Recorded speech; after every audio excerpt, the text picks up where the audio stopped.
And we stay with that developing story all day, the invasion of Ashaiman by armed military backed by low-flying helicopters that has been generating a lot of controversy and trending across social media platforms all day. The soldiers had been deployed to that part of the Greater Accra region in reaction to the killing of one of their own who had been brutally beaten and stabbed to death. Well, that story is what we are focusing on right now. My colleague Kojo Brace is in the studio with me. A lot of the focus has been on the reaction to the military action today, but the reality is it was a response to something that happened. I believe this was on Saturday when the soldier was killed or was found dead. We've been speaking to the parents. You've been digging a bit more into this. What have you found when you went to Ashaiman today to talk to the parents of that soldier who was killed? So when I went there, obviously people were there to commiserate with the family. The mother is really in shock because she has only 2 children. This soldier who is 21, we've had people quote 27. He is 21 years old and a very younger one. So this woman says she heard from the son that, "Mom, I'm here and I'm coming home." So she was expecting to see the son. Unfortunately, all she could hear was that someone called her from Burma camp and asked, "Are you the mother of Imoro Sharif?" She says yes, and he says, "Okay, we are coming to see you." So this woman says, "Oh, I can come and see you." She says, "No. We will be coming to see you." She was disturbed, but then news started coming in, and she took the phone from one person who came, because everybody was watching the phone look at her in some way. Then she saw that there's a picture of a soldier who was lying in a pool of blood. She says when she saw the picture, she knew that's her son. That's the son. But did she tell you what she's been told happened to the son? Yeah, she says she's been told that the son was beaten by some people. What is shocking to her, and I think that's something... Was this unprovoked? Just assaulted? Yes, but the information she's been given says they are not able to tell exactly what led to the confrontation, but they stabbed him and they didn't take anything from him except for his phone. But the bag, he had his laptop in a bag. Everything was in there. Was he in uniform? Down. He was wearing a trouser, which was the army uniform, but the top was not for the army uniform. They cannot tell exactly what he was going to do there. The mother says for her son, he only has one friend in Ashaiman. And it was that friend that even came to say that he knows of a certain lady that the son knows. Because the parent don't even know of that lady. So possibly it was that lady that the son went to visit and this happened. But what is shocking to her is that the son ran away from where he was stabbed and called for help for some meters away from where the incident happened, and nobody was willing to help him. According to the uncle, and I'm sure you'd listen. I mean, when they went to the scene, they saw 5 hands. Like, when blood is on you and you touch something, it will be there. So they saw that he banged on a door and said, "I'm a military man, help me." The man said, "No, I cannot help you," and they closed the door. So their grievance is that nobody was willing to help a boy who was saying that, "I'm a military man, help me." Nobody could help him. I see. And the uncle details this to you when you spoke to him. I wasn't there when the thing happened. It was after the body was sent away before I went there. When we went there, we saw the hand that he touched with the trapdoor, with the blood. And then where he passed before getting the... Before he passed on, we saw the sign of the hand with the blood by the trapdoor. But some places we saw the stain of the blood, and some places they put sand on the blood. That's what I saw. And what information were you given from the people you spoke to? Did you gather anything? It was only one elderly man. Even he was pretending that he don't know that anything went on there. Then I show him the pictures. That this is the door, and this is the shower. And he said, oh, he heard something like that. That midnight around 2 a.m. I told him, the boy is our son. You are a Muslim, I'm a Muslim. It's your son too. And a lot of people were there that they can rescue that boy. Why did he do that? He said, oh, he don't know. So it's God who gives, and God has taken him away. So I said, okay. Then we left. So for you, the family, how are you taking this death of your son? There's nothing we can do. We only need justice for Sheriff. Justice. What happened yesterday night, we are not happy about it. But it must do. Because where the boys struggled from before, about a miles away. Yeah. Where he was stabbed. And then where he finally died, it was about a miles away. And it's not in the bush. A town where there are lights and this thing. And you hear the boy screaming. Nobody came out to rescue this boy. He suffered for some minutes to hours before he passed on. So there's nothing we can do. We are just praying to God that he so rest in perfect peace. And then we are praying to the government for justice to be prevailed. The people where it happened, some people who say they are innocent were also made to lie in gutters and rainwater. They are also talking. As a family, if you hear this, what do you make of what happened this dawn? You know the pains in my heart. That day, my younger brother, who follows me direct, was saying that if he was holding the gun that day, anybody that he across there, he would gun the person down because of the pain that is in here. So this one, I said I had an interview from one of their officers. He said this is just a commodity. He said for army, if you touch one, you touch all. No, we are not happy, but we are also in pain. A small boy, 21 years old boy. You know the suffering we suffer for this boy before he entered the army. Then just took some few hours to finish the boy for us. True to be frank, if I were to be a police officer or an army officer, I would have joined them for that operation. And me, like, I would do more than what they did. Because they deserve. My brother, they deserve. See, the boy was screaming, and people were hearing that he was screaming that I need help. So none of them come out. And the one that even came out and saw him with blood said, I don't know you. Then he started out the door. How wicked are we, my brother? How wicked are we? So that's the uncle there. A very detailed, gory account of what happened to the 21-year-old Sheriff Imoro. boy. And so he did not die on the spot. From everything else you've described, he attempted to get away from his assailants, but didn't get help and just died. So what? He died in the middle of the town? So at least from the junction that we took to the spot where he died, if you are from Kokomlemle, let's say in front of Joy FM, you would travel to say close to the traffic light here. Was he crawling whilst it was happening? Because he may have been in pretty bad shape. According to the police, they saw blood dripping all along. That's why they could trace where it happened. So I guess he was running, to get help. So he mustered all the energy in him at that time.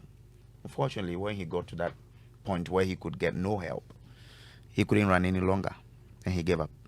Thank you very much. And we know the police are currently investigating this matter. They've been pretty silent all day in the back of the military deploying heavily armed officers to Ashaiman.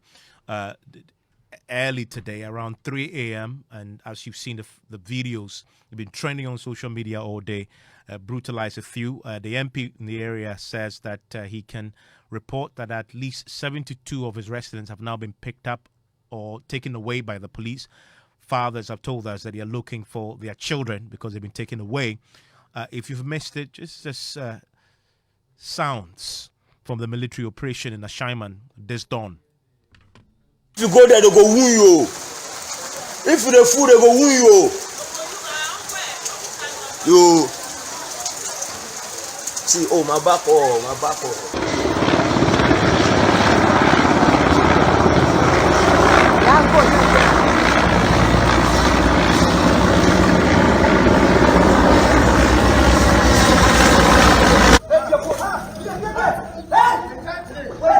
Jesus. Jesus. Jesus. Jesus. Jesus. Hey, God. Hey. Hey. Jesus.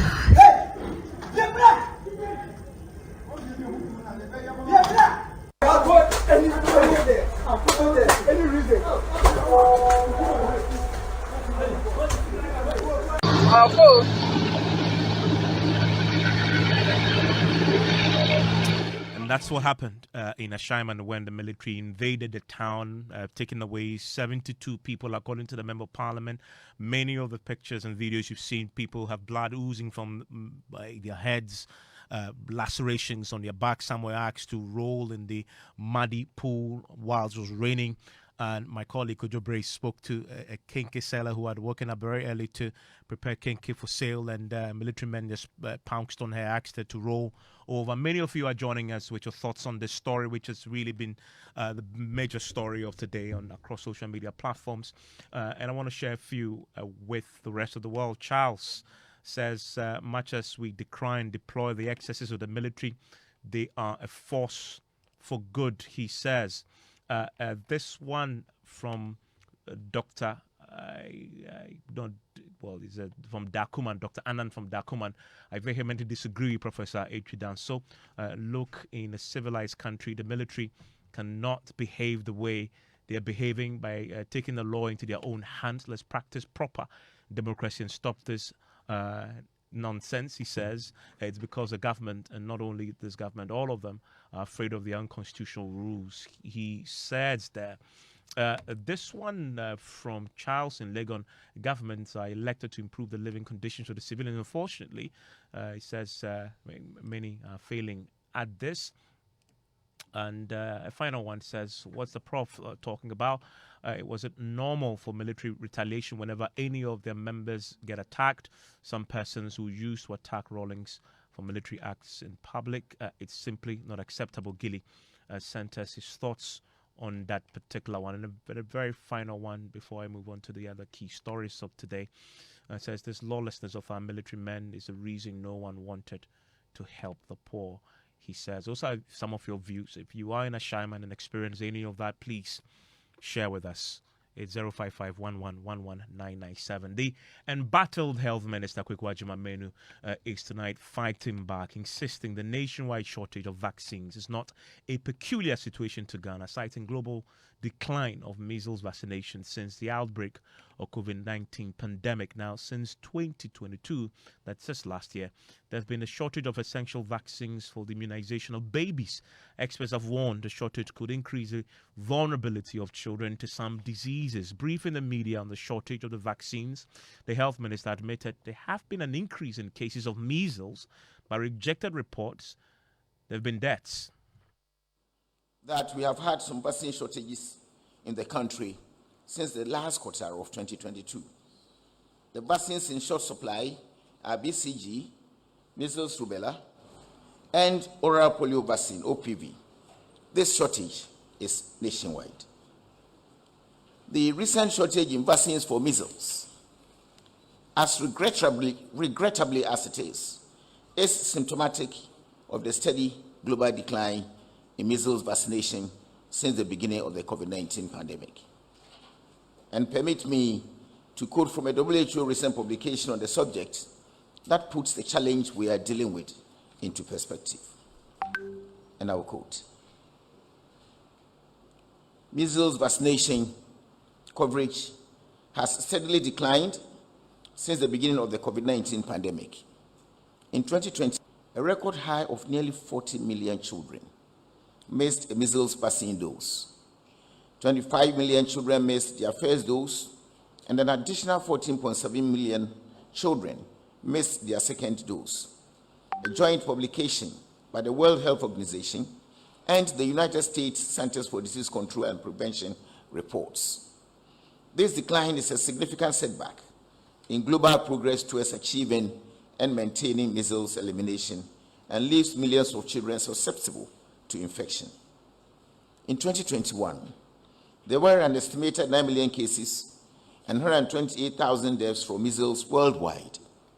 22 countries experienced large and disruptive outbreaks.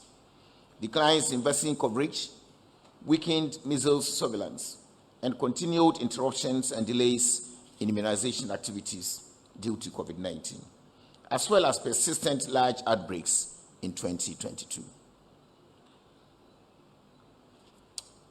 Meaning that measles is an imminent threat in every region of the world. The paradox of the pandemic is that while vaccines against COVID-19 were developed in record time and developed and deployed in the largest vaccination campaign in history, routine immunization programs were badly disrupted, and millions of kids missed out of life-saving vaccinations against deadly diseases like measles. So when will Ghana receive the much-needed vaccines that have been in short supply for months?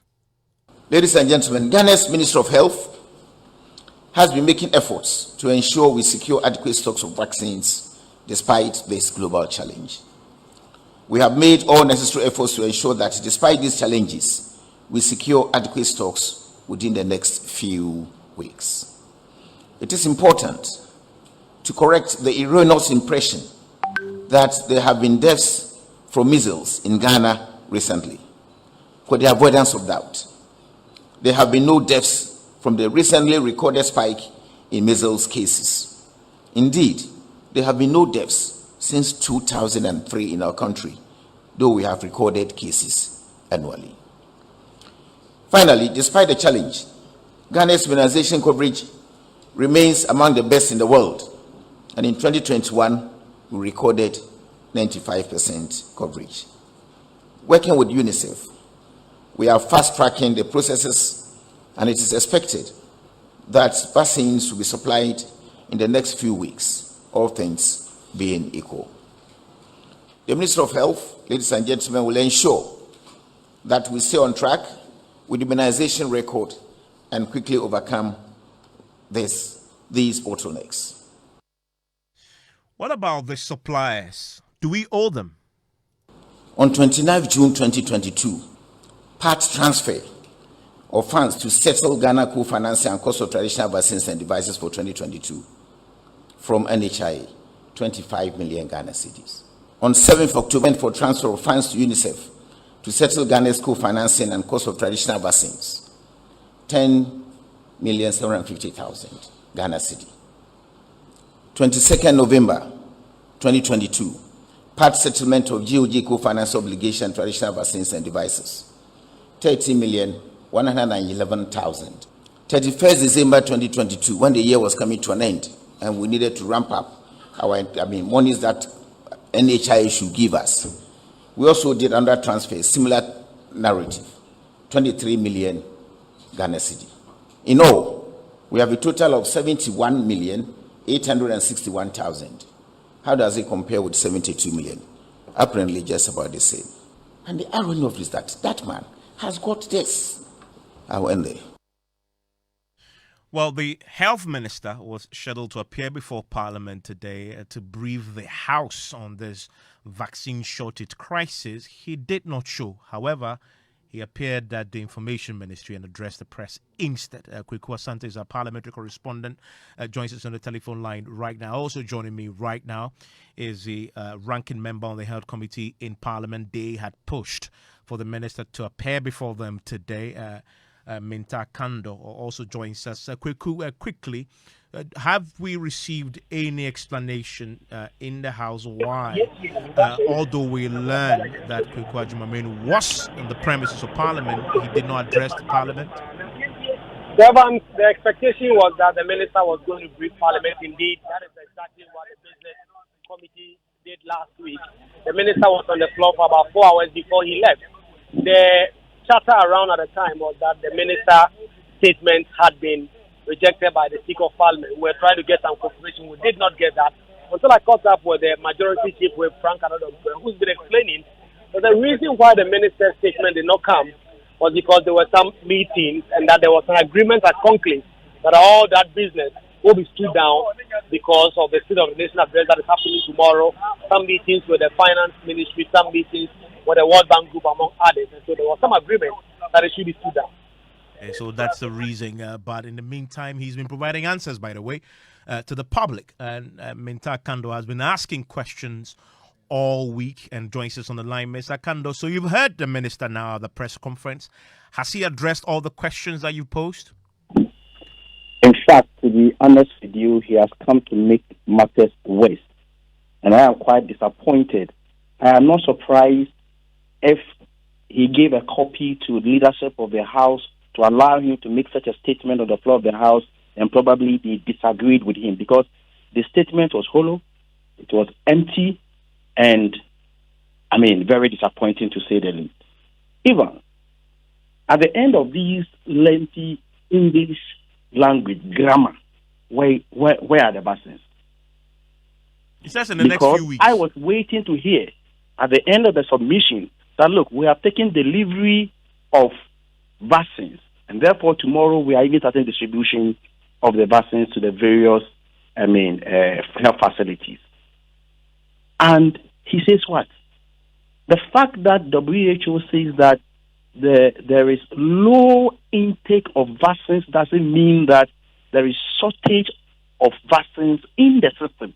Why did they say there's shortage of vaccines in the system? Where? According to the statement he himself read. Why did they say there's shortage of vaccines in the system?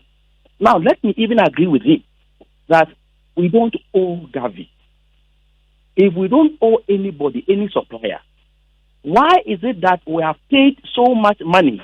According to him, we have paid 71.8 million Ghana cedis.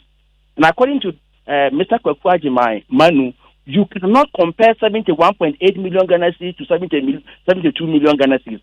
Really? These are health ministers speaking. You see, we are serious about this issue. It's an emergency issue, and we are not joking. And we will continue to put pressure on him until we see vaccines in this country. Especially so when vaccines are not like any ordinary medications where you can walk to any pharmacy and buy. But Mr. Kando, he says we have paid. So isn't it a simple case of procurement? You've paid, but the suppliers are yet to deliver. So if you pay, it then becomes your responsibility to make sure that you have the vaccines if you have paid. Is that my responsibility to take the vaccines? If indeed you paid. And even in any proper planning, you plan for the procurement and deployment of vaccines for the following year. So, for example, if you are talking about vaccines in 2023, you should have planned for it in 2022. So if you have shortage of vaccines in 2022 in October, it means that there was something wrong in 2021. And we started recording, and according to his statement, he says that there are no deaths. And so who tells you that, if there are no deaths, we should keep quiet and that, nothing is at stake? I am even told that if you get these infections, it can affect the development of the brain of the child. So it's not as simple as that. It's not as simple as that. He had the opportunity to vaccinate his children, including his grandchildren. In fact, in some jurisdictions, it's a crime to sit as a minister responsible for health and allow the shortage of vaccines in your country and allow vulnerable children to get infected whilst you could easily have prevented or avoided the situation. There's nowhere in the statement of what do you call it, WHO, that they stated that there was scarcity of vaccines in the system. There's no way. And even, don't forget that we have about 13 diseases and 13 vaccines. And out of the 13, Gavi is co-financing about 10 of them. And we are supposed to finance about 300%.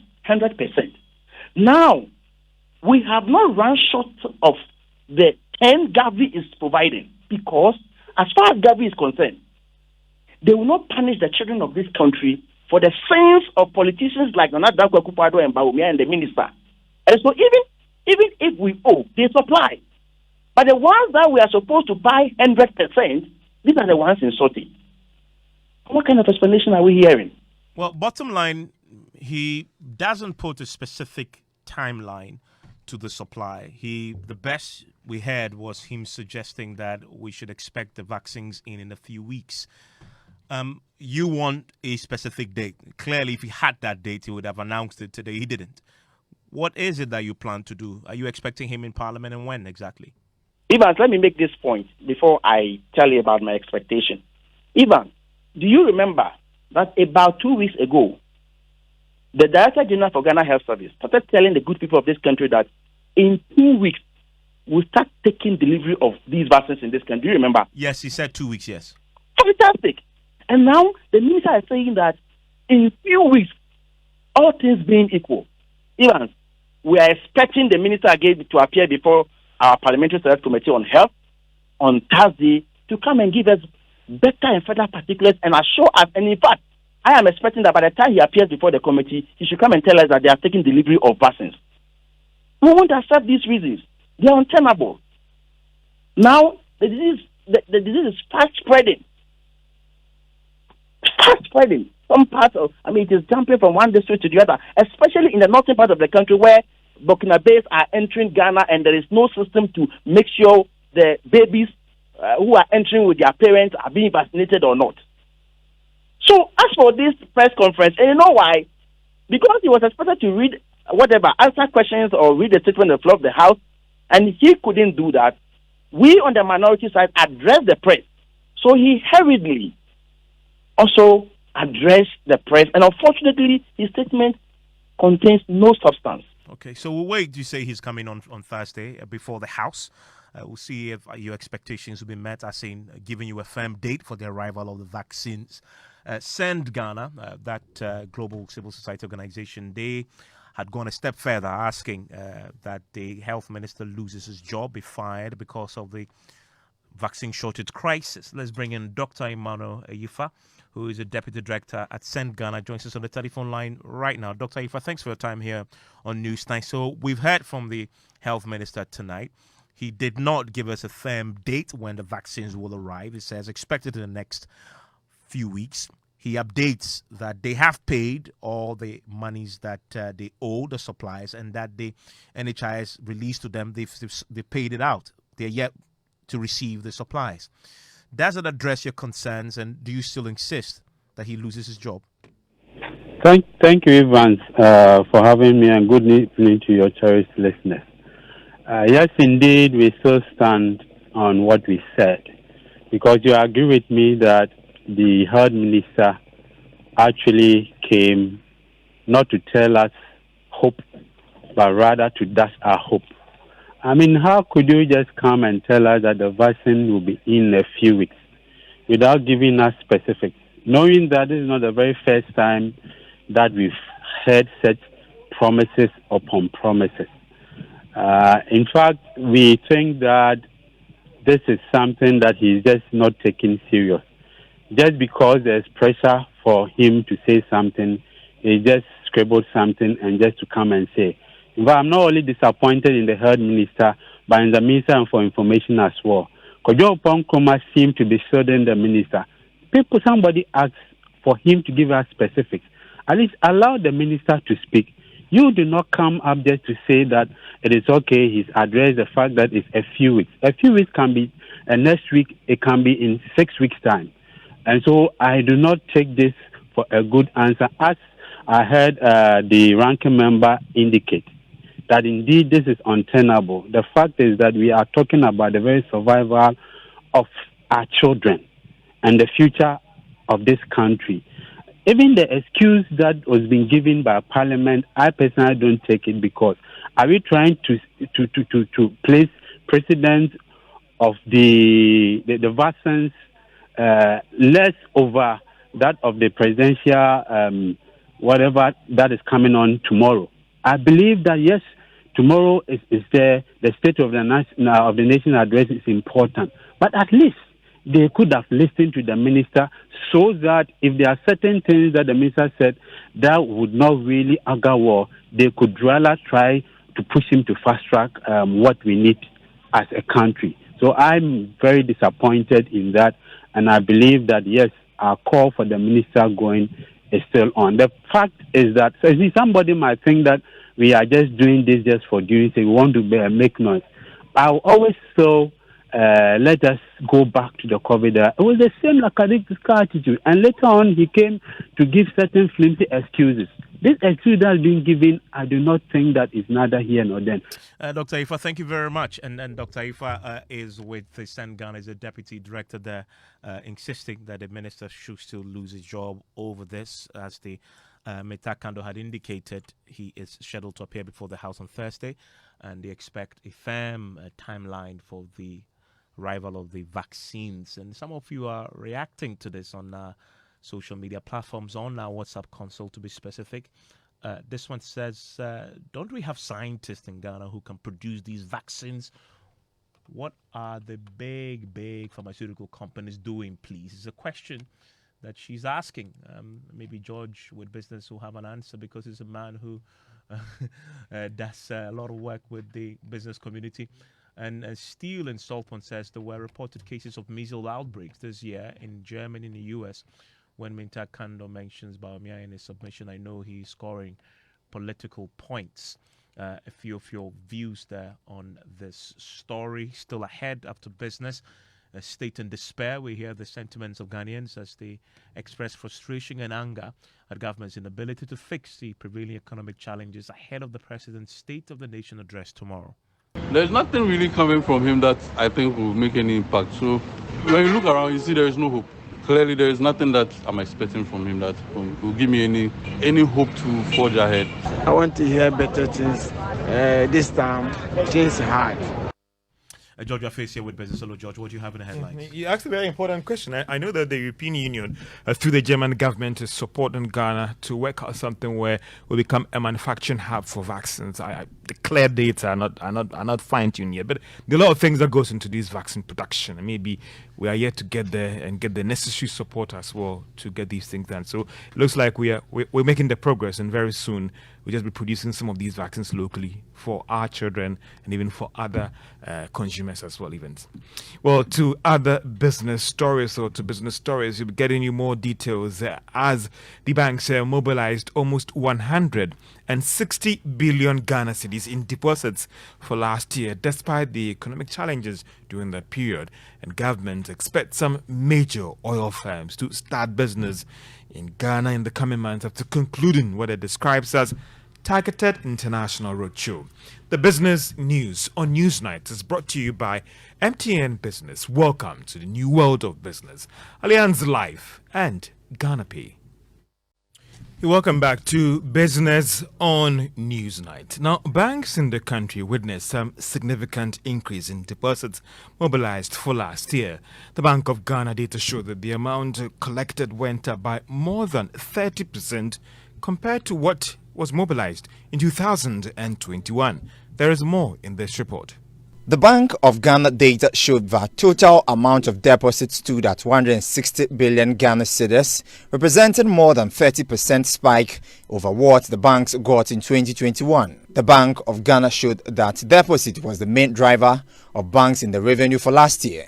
Some industry watchers have described the development as interesting due to the fact that, despite the challenging environment, more individuals and corporates were still saving with the banks. Others have argued that some of the banks have also been innovative in terms of their mobilization drive and the returns given to those that place their funds with them. When it comes to lending, the banks in Ghana gave out 70 billion Ghana cedis at the end of December 2022. This consists both domestic and foreign funds. According to the Bank of Ghana, the strong growth in credit partly reflects the revaluation effect of foreign currency loans. The private sector accounted for about 63 billion Ghana cedis. The public sector credit, on the other hand, recorded a lower growth of 16.1% to 6.2 billion at the end of December 2022.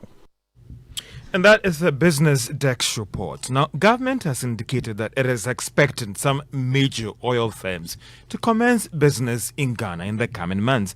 Now, this was after it finalized what it describes as targeted international roadshow. The country hasn't witnessed any new entrant into the space after ExxonMobil abolishes plans to start oil exploration activities in the country despite securing government approval. Andre Japamesa is the Deputy Minister of Energy. There's been significant interest that has been shown. Committee has been set up, going through the motions to seek approval from His Excellency the President, Cabinet, to engage in direct negotiations with some of the key players. And there are some oil majors in there that have expressed interest in taking a stake in some of our blocks. So we're working on it. I'm going to see some of these major firms because some were worried that. But I know, I'm just making a point that after Exxon left, I mean, we're expecting the Shells and the Chevrons. The door was kind of closed. No door has been closed. Indeed, ENI is part of the companies that are negotiating under the last licensing round. And ENI is a big player, no? Albeit the challenges that we have with them with respect to the unitization directives that is consistent with our law. Andre Japamesa is the Deputy Minister of Energy.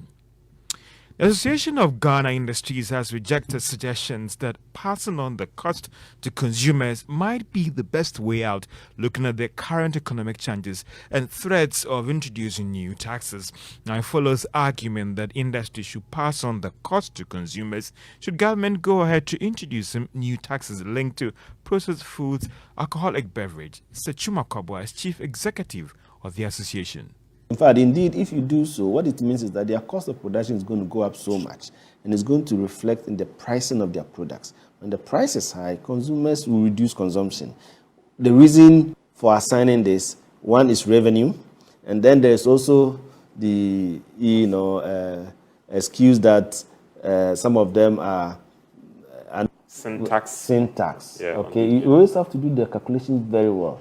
When you raise the taxes, do they really reduce consumption that much? So some of them, you may not have that effect, but the effect will be different. The effect could be that it will only reduce local consumption, okay, because it makes the local production quite expensive. So the strategy, if you want to support local producers, the strategy is that impose more on the imported ones and then leave the local. Sir Chuma Kabwa is the Chief Executive of the Association of Ghana Industries. Now, United States nominee for the World Bank Group, President Ajay Banga, has begun his global tour that is today. His first stop was in Abidjan, Ivory Coast, where he met the African Development Bank Group President, Dr. Akinwumi Adesina, and some senior managers as well as board of directors. Banga spoke about the need for the World Bank to develop a strong partnership with the African Development Bank Group that would want to help deliver on transformation results. The former CEO of MasterCard pointed out three major areas affecting parts of the world that he wants to focus on. This will include inequality, tension between humanity and nature, and the tendency to apply for short-term solutions to deal with long-term issues. And also, let's turn our attention to the stock market, where Total Energies was the biggest gainer on the market at the end of trading on the Ghana Stock Exchange. It went up by 50 pesos to close at 5 Ghana cedis, 50 pesos. And that's all for Business on Newsnight. Back to you, Evans. John, thank you very much. And you're talking about business, and I know this since last year, the major dominating subject has been the economy. We are looking ahead to tomorrow's State of the Nation, and many are expecting that the economy will once again dominate. I wonder what your own expectation is when it comes to the state of the Ghanaian economy. You know, in political science, they'll tell us that basically is a constitutional mandate the president has to do that, tell the parliamentarians what is happening right now. But many people will be interested in terms of the policy outlook that the president might be giving us some hint. It has to do with current state of the economy. It's about the IMF program and how our discussions going. are we indeed going to get the board approval by the end of this month, or there are still some challenges, or the IMF is going to give us some waivers for us to meet the deadline and the board will be approved? That will be very, very critical for a lot of people. Also, in terms of expenditure going forward, I mean, are we going to wait for the mid-year review of estimates for the government to announce some expenditure cuts, or certain things will be started right now? So yes, we know already what is happening in the economy, but what are some of the policy initiatives that the president might be instructing the finance minister to undertake to show the commitment that government is committed to taking certain bold measures to cut down the expenditure and boost revenue to support looking, the economy? because it's a state of the nation, I'm looking for the president to give us a status report on the talks with the Chinese. You know, they were here last the week. Exim Bank. Exim Bank. I'm expecting to hear whether they've reached some agreement on getting the Chinese to the table. The Paris Club. How close are we? Because this is March. If it's the March, executive and board, then, exactly. I mean, The executive board is sitting. Yeah. I mean, in the next couple of weeks, possibly. And you know, it's supposed to be. You're supposed to be ready with your document, and then you even file that process for the board to consider. So will we be ready? Yeah. By the end of this month. I want to hear the president. And again, what is the plan B if we are not able to secure a fund program by the end of this month? Don't forget that the president himself has come out on several occasions. You've whet the market's appetite. Could we be punished if we don't get the program by the end of this month? Well, it's key. I mean, this is possibly one of the most important State of the Nation addresses you can ever anticipate. And many of you have been speaking to us about your own expectations ahead of tomorrow. There's nothing really coming from him that I think will make any impact. So when you look around, you see there is no hope. Clearly, there is nothing that I'm expecting from him that will give me any hope to forge ahead. So I'll prefer rather he keeps it to himself, and then we also find our way around. I would like to hear from the president is funds have been released to complete all projects. It was just yesterday or something I heard that the Nungatesh route, I learned the contractor is on hold because of money issues or something like that. So what I want to hear is funds have been released, evidence given. Ghanaians want better Ghana now because things they hard for everybody. So we want president to explain how come where things can they hard like this and how is he going to do to solve this problem for a better Ghana. Tomorrow, what we are expecting from the president is to reduce the fuel. Some of us, we drive. That's what we do for a living. So we are expecting that the fuel will come down. Very interesting expectations of fuel reductions. Well, guess what? We've been speaking to organized labor as well. The Deputy General Secretary of the Trades Union Congress, Joshua Ansah, has this to say, particularly about the base pay they recently agreed on. He wants the president to be honest about what really has happened to that base pay since the agreement. And we think that all workers of this country must be brought under one pension so that the unification will achieve its objective that the 7 sisters was set for. Number two, we also expect that the president will address the hardships that is facing workers of labor in this very country. We were given 30% from the 1st of January, and we have been slapped with a huge taxation on utility increases and so on and so forth. So the president will have to look at that and ensure that the 30% that was awarded workers is not eroded by the increases by the utility companies. No, the increase must be looked at. So that's the Trades Union Congress. I wonder whether the teachers are also looking forward to hearing something from the president. Well, this is a state of the nation, so they expect some honesty. Listen to Angel Kabonu, he's the president of the National Association of Teachers. Yes, we want him to tell us the true state of education in the country as we speak.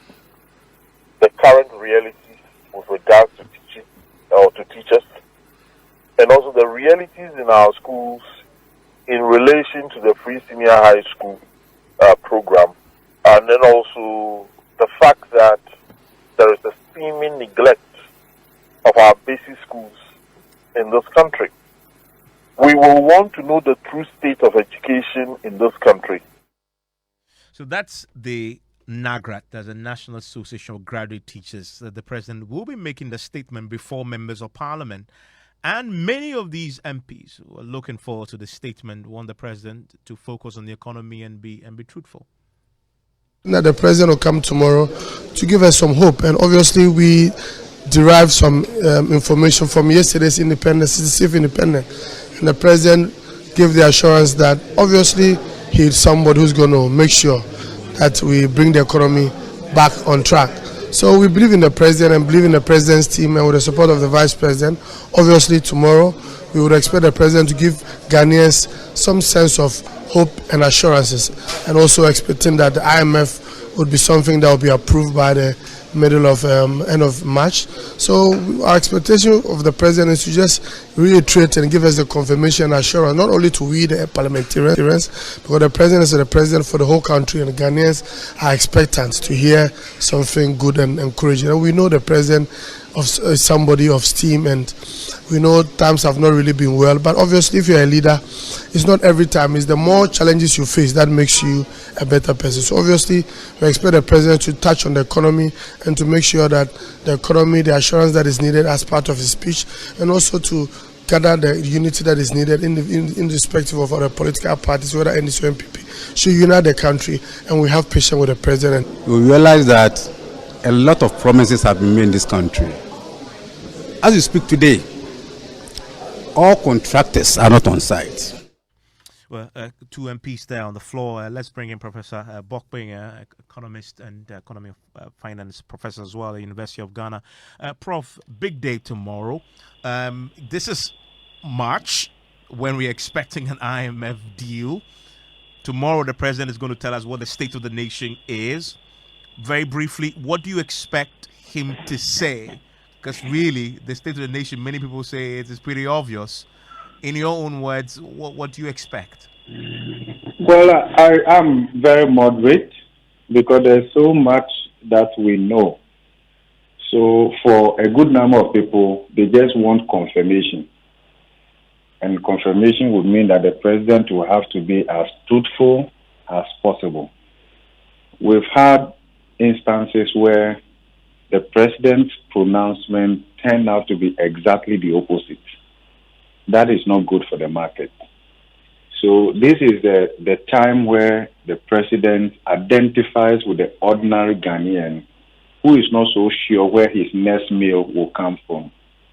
This is not the time to make big speeches and all of that actually doesn't deliver food on the table. So the State of the Nation address must reflect reality as a positional statement, and also inspire hope in terms of what we are going to do to improve. And it must be backed by concrete action. It has to. So the president should use this as an occasion to bridge the reality gap of what is on the ground and how the president or government sees the whole thing.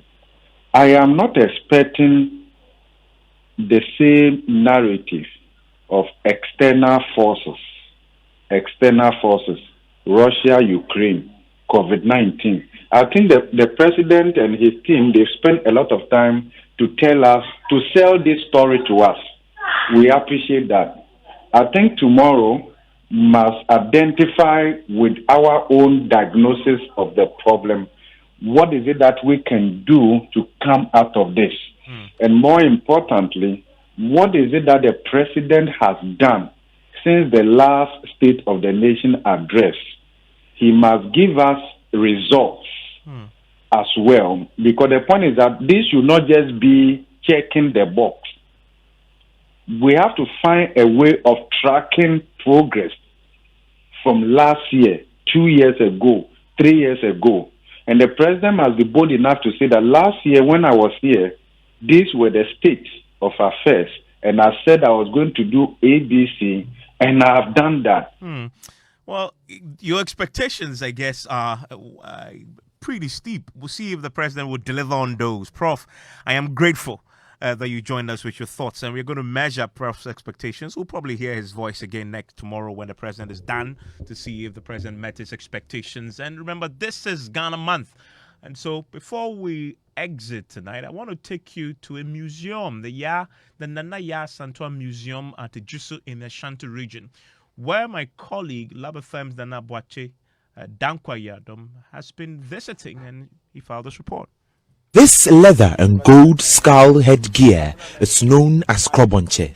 The kidney-shaped cap is normally of antelope skin, cut in a lattice-work chevron pattern with applied bands of thin hammered gold affixed by wire. The ceremonial headgear is worn mostly by chiefs and sword bearers on important Akan occasions, but usually at big funerals. These caps may look similar, but they come with different symbols and meanings. On some important traditional festivals, most chiefs wear the colorful krobonche with casts of gold. Kwame Nsia is into the design of the krobonche at the Minsha Palace in Kumasi.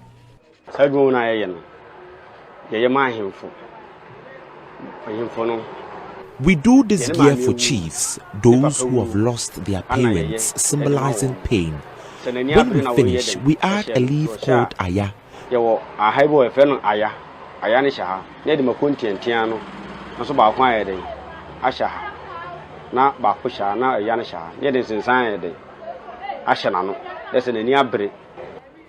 If you are under a paramount chief, you need to seek permission before you are allowed to wear it. If not, when you are caught, you will be fined and also bestowed. And that's a tour of the Nana Ya Santua Museum in Ejiso.